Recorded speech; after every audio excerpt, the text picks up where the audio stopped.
Sports leagues now working on getting players vaccinated as well. The NFL added a new measure yesterday, which includes threatening teams with losses. Joining us now, sports writer, TV commentator, radio host Mike Florio. He's the creator of ProFootballTalk.com.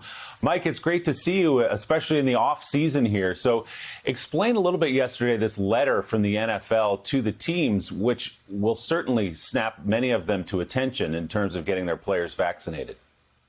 Absolutely, Willie. And this is just the next step in what has been a long process by the league and by the NFL Players Association, which represents all players in the league, to persuade players to get the vaccination. It's not mandated for the NFL, but they've been creating incentives to get players to choose to do it.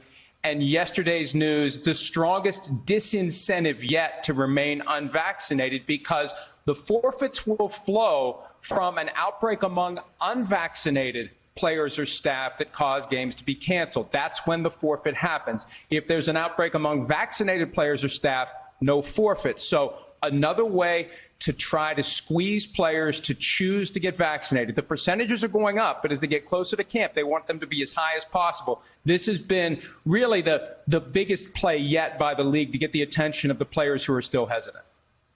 Yeah, I mean, as you say, nothing gets a player's attention more than a loss, perhaps missing the playoffs because your team had to forfeit a game due to a COVID outbreak. It does raise the question, though, Mike, how's the NFL going to monitor this? How do they know who's vaccinated and who's not?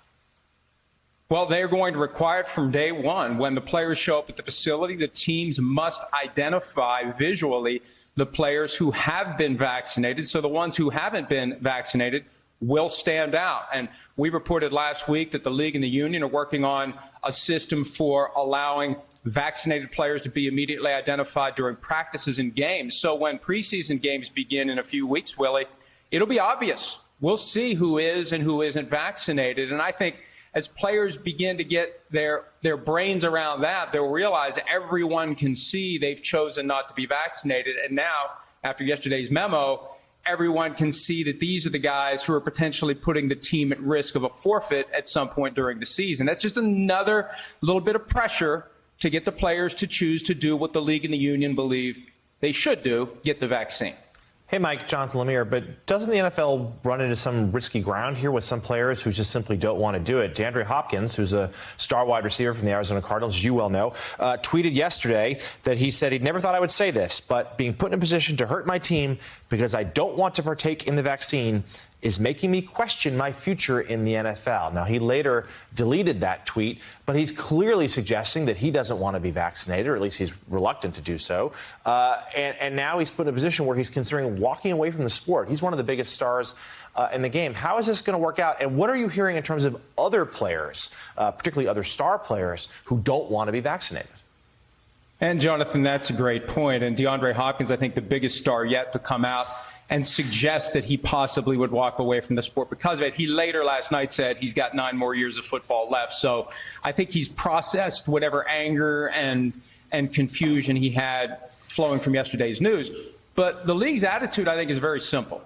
It's if you don't want to play, there's plenty of other guys out there who will. The supply of willing and able professional football players far exceeds the demand. You think of all the college programs out there that are churning every year a class of guys who many of them are good enough, many of them clearly aren't, but we see it every year. Guys get injured in August, September, they're gone for the year. Somebody else steps in, the train keeps rolling. I think that's the NFL's attitude. If you don't want to play, then don't play, and we'll find somebody else. And in DeAndre Hopkins' case, if he were to retire over this, he would owe his team $22 million that he's already been paid under the assumption that he will continue to play football.